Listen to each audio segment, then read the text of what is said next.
Le FMI a déclaré le 13 octobre que l'économie mondiale devrait se contracter de 4,4% cette année et que le rebond de l'épidémie risque de nuire encore plus à une économie mondiale déjà fragile. La Chine, en revanche, est sur la bonne voie pour la reprise économique et sera la seule grande économie à atteindre une croissance positive cette année. Et selon l'opinion de Consumer News and Business Channel, la panacée pour la croissance économique de la Chine est d'avoir pris des mesures strictes de prévention et de contrôle de l'épidémie. Après la maîtrise de l'épidémie nationale, les efforts pour la reprise du travail et de la production ont été entrepris à temps, et ce qui a considérablement réduit les pertes économiques.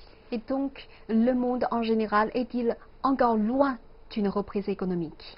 On peut le dire, bien que la Chine soit le premier pays du monde à avoir été touché par le Covid-19, son économie a rapidement rebondi après un premier déclin grâce à des mesures strictes de prévention et de contrôle, selon BBC.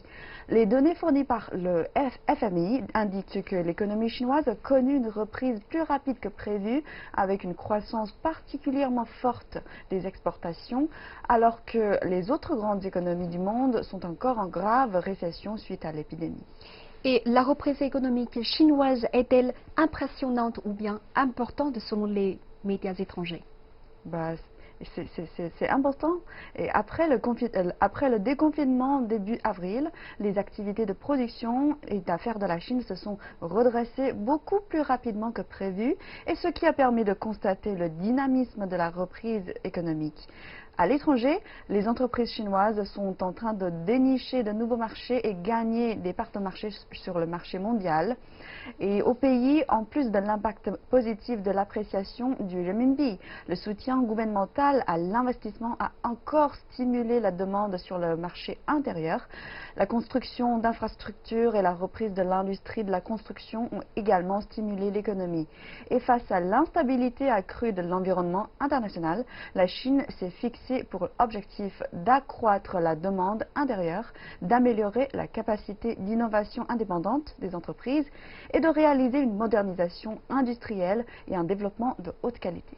Et finalement, la croissance économique chinoise aura-t-elle une influence sur la reprise économique du monde?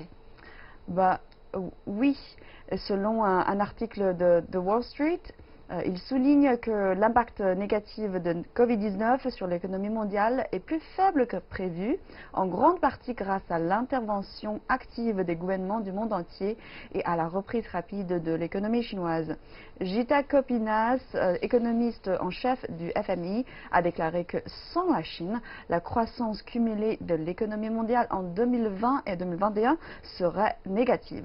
La Chine a été le premier pays à rouvrir après que l'épidémie intérieure a été contrôlée, et la forte demande mondiale d'approvisionnement en produits de santé a donné un nouvel élan à la croissance des exportations chinoises.